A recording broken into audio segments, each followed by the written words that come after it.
Actually समझ ही नहीं पा रही है।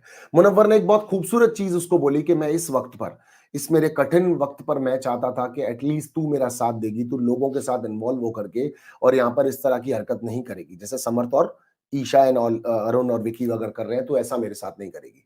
पर वो उससे वो चीज़ जानना चाहती है, पूछ रही है बार-बार, क्या तुझे पक्का है तू इसका साथ देगा?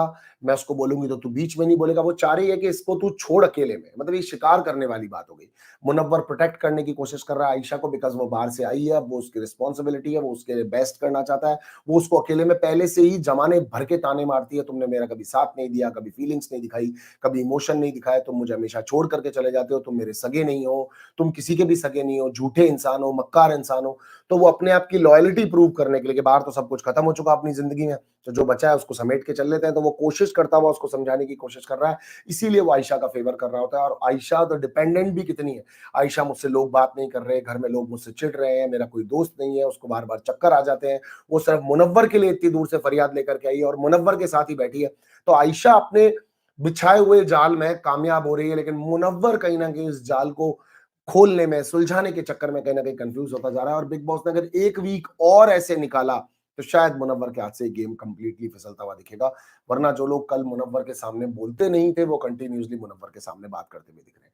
गेम के पॉइंट ऑफ व्यू से कहूँ तो समर्थ ने बहुत ज़्यादा एंटरटेन किया, समर्थ लगातार गेम कर रहा था। समर्थ ने स्टार्ट होते ही बेली डांसिंग के बारे में बात की, पिलर कुमार के बारे में बात की कि बेली डांसिंग ही करती है और करती क्या है? और यहाँ पर किस तरह से चलती है, डगमगा अगर चलती है, सारे वीकेंड के पॉइंट्स हैं जो उसके ऊपर आ सकते हैं। और झूठा, मक्कार, झूठे चक्कर खाती है यहाँ पर, ये भी कहा गया कि इन लोगों ने कहा ये झूठे चक्कर-वक्कर खाती है, तो ये सारे पॉइंट्स हैं जिनके ऊपर फँस सकती है। मुनव्वर को तो वो उठा कर के ले जा सकती है, तो आप किसी के लिए कंटिन्यूअसली गलत, गलत, गलत कह रहे हैं। और इन सब चीज़ों में इन्वॉल्व मन्नारा भी हो रही है। मन्नारा ने आज ये भी कह दिया, क्या वो खूबसूरत है? जब समर्थ ने उसको भड़काने के लिए ये कहा कि अरुण भाई को बोल रहा है लड़की पटाने के लिए शक्ल सूरत और ये वो चाहिए होता है, आपके पास है ही क्या? तो वो बोल रही थी कि क्या वो खूबसूरत है? वो खुद को खूबसूरत समझता है, ठीक है, इंटेलिजेंट है, मैं मानती हूँ उसने कवर अप किया।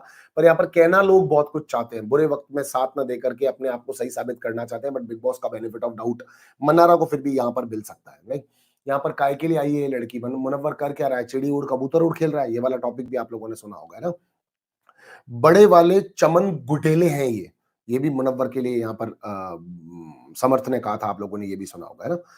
मतलब रेगुलरली और बहुत सारी बातें, लाइक आप जितनी भी देखेंगे कि अभिषेक का फ़ायदा उठाते हुए जब अभिषेक ने उसको कहा कि एक दिन तुझे भी छोड़ कर के जाएगी, तो बोला मैं कल के चक्कर में अपने आज को वेस्ट क्यों करूँ? तो देखा जाए तो कहीं न कहीं वो टाइम पास कर रहा है, वो एंटरटेन कर रहा है, वो बहुत अच्छे सरकाज़्म जोक्स मार रहा है, वो रिंकू जी को भी दबा रहा है, वो लगातार मुनव्वर के ऊपर भी प्रेशर बनाता है। मुनव्वर की ऐसी स्थिति हो गई कि मुनव्वर ईशा को कह रहा है, "ईशा प्लीज़ यार थोड़ा कर यार, कंट्रोल करवा इसको, समझा यार।" और Munawar, this is not a way to play. आप एक स्ट्रॉन्ग इंसान की तरह सामने आइए, जाकर के चढ़िए, बोलिए मुँह के ऊपर कि ये क्या तरीका होता है? आप ऐसे कैसे बात कर सकती हो मेरे से?